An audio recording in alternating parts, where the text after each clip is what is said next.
Hey guys, it's Sarah and welcome back to a new video. So today I'll be doing a one brand product review on 3CE, starting off with prepping my lips using this product.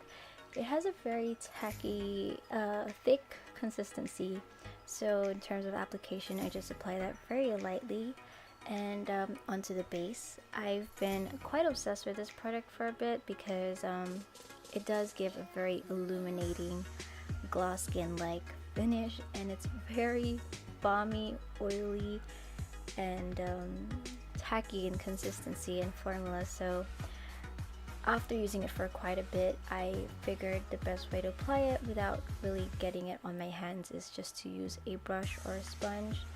It's really extra because you can't just apply this with the warmth of your fingertips, but I really don't like getting my hands dirty when I'm applying makeup, so I've just been doing it like that. And for the base products, I do repeat this quite often, but every now and then, depending on the shade selection each brand offers, if there's only two, I don't bother trying out any of their base products. So foundation and concealer were products that I just use every now and then here, so I decided to use my own rather than purchasing one from the brand because I didn't see it. Like, I could already see that it wouldn't work for me shade wise, so I just did that. But yeah, 3CE in general is just a brand that I've been obsessing over. I mean, I get inspired quite a lot by the brand itself, and the shades that they have are shades that I personally enjoy using, so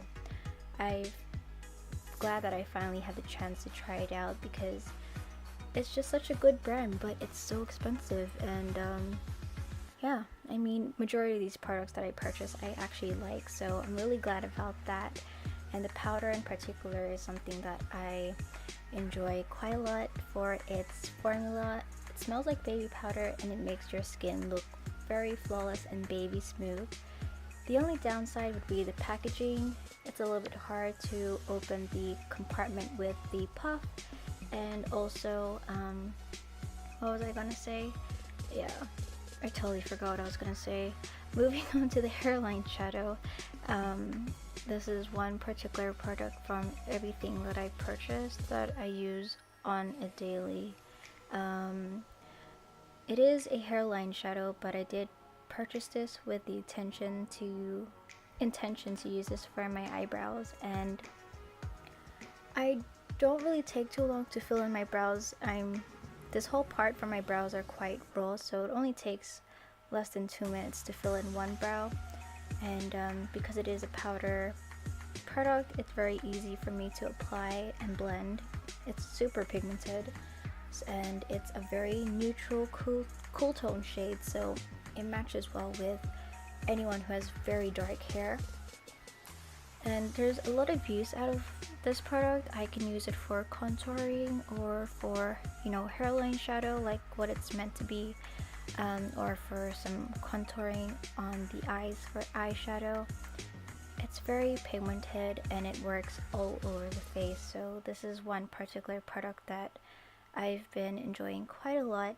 And yeah, I mean, this is just the way I like to fill in my brows. I don't do too much and I don't really have too much steps, but yeah, it's very easy. And onto the eyeshadow, this is one particular product that I've been eyeing ever since the Mood recipe came out like a few years ago.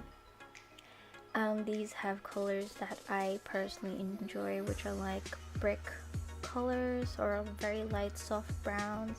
They're all matte shades in this little trio, but then again, this makeup look isn't really any different from all the other eyeshadow looks I've done in the past, so this part, it's not too interesting, but the formula is very creamy, very pigmented and soft, and it is also very quite long lasting as well. This Strobing skin palette is something that took me by surprise. But I'll talk about that a little later because for now I'm just applying it onto my eyelids for some highlights and have mascara and eyeliner done. Yay! Adding some more highlight onto the inner corners of my eyes. This is just for some bling, just to make my eyes pop a little bit.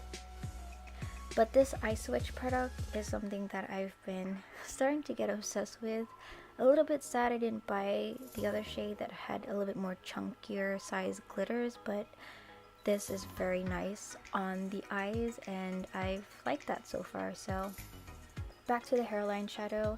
This is just me applying it onto my face to add some contour and shadow along my face. So I use a lighter shade for my nose because I can never forget nose contouring, and then for the other shades I would go switching back and forth with the palette just to add some shadow. Shows out my cheekbones a little bit, my jawline, and of course my forehead. And I love this because it is very cool tone, so it does look more like natural shadows rather than bronzing up your face with a more warmer brown. But yeah, I've been enjoying this a lot. So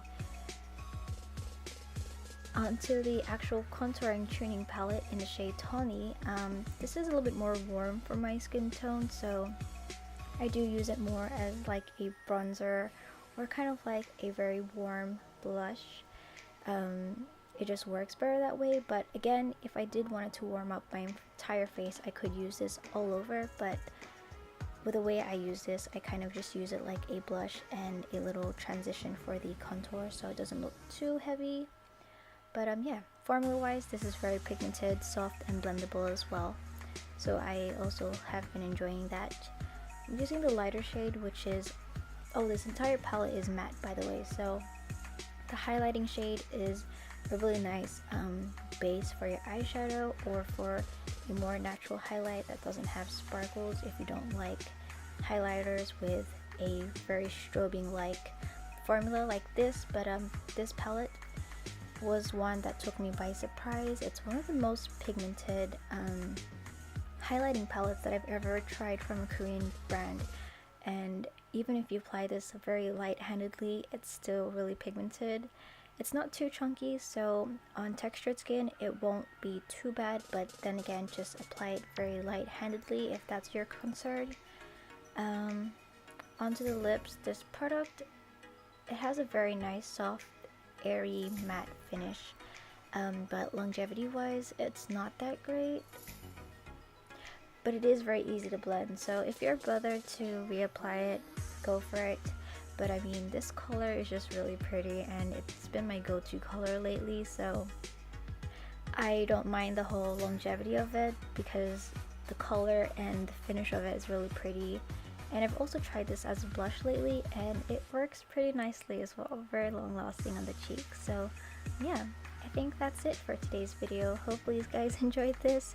It wasn't too helpful, but you know, I'll see you guys next time. That's so cringy.